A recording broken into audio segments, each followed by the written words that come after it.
Na mtazamaji, na wakulima wa mahindi katika kaunti ya Trans Nzoia wanakabiliwa na changamoto mpya ambao huenda ikaongeza gharama ya uzalishaji msimu huu. Naam, hali hii inatokana na wengi wao kulazimika kulima tena mashamba yao baada ya magugu kumea wakisubiri mbolea. Na uhaba wa mbolea nchini umewasababisha wakulima kuchelewa kupanda wakihofia kugharamika zaidi ili kukuza chakula msimu huu. Na kama anavyoarifu Collins Shitiabai ni kwamba Wizara ya Kilimo imekiri kuwepo na uhaba huo na kusema kwamba shehena nyingine ya mbolea imewasili nchini na itaanza kusambaziwa wakulima mara moja.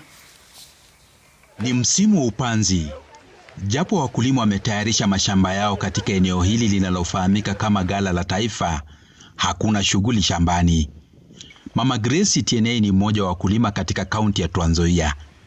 Alijiandaa mapema kwa msimu wa upanzi, ila sasa analazimika kupata hasara nyingine ya kulima tena shamba lake baada ya magugu kujaa akisubiri mbolea, hali ambayo ilimfanya kukosa kupanda mahindi yake. Sasa itabidi tutafute tena pesa ingine ya kupendua shamba ndio turudi tena kutafuta mbolea. Wakulima wanasema licha ya nia ya serikali ya kupunguza gharama za uzalishaji kwa kushusha bei ya pembejeo, juhudi hizo zinaonekana kugeuka hali ya kuchota maji kwenye kikapu, kwani uhaba wa mbolea unaoshuhudiwa kwa sasa umeongezea gharama na kuwapa wasiwasi kuhusu uzalishaji wa chakula msimu huu. Tulikuwa tukilima na 1,300, lakini wakati huu ni 4,000 kwa eka moja. Kuriblau ni 4,000. Tena sasa cost of production iko juu kwa ukulima ya mahindi wakati huu.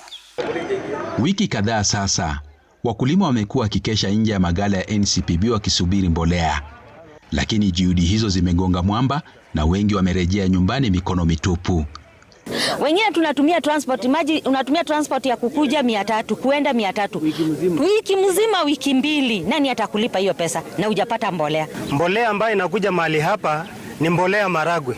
Na sisi ni wakulima wa mahindi. Tumeumia sana. Katibu katika Wizara ya Kilimo Paul Rono anasema kuchelewa kwa mbolea kumesababishwa na vita vya Guba. Hata hivyo, anatoa hakikisho kuwa magunia milioni 1 ya mbolea yamewasili katika bandari ya Mombasa. Msimu wa upanzi unatarajiwa kukamilika katika majuma mawili yajayo, hali inayozidi kuongeza wasiwasi, wakulima wakihofia kuchelewa. Takwimu kutoka Wizara ya Kilimo zaonyesha kwamba 90% ya wakulima tayari wametayarisha mashamba yao, huku wakikabiliwa na changamoto za kupata pembejeo. Collins Shitiabai, Runinga ya Citizen, kaunti ya Trans Nzoia.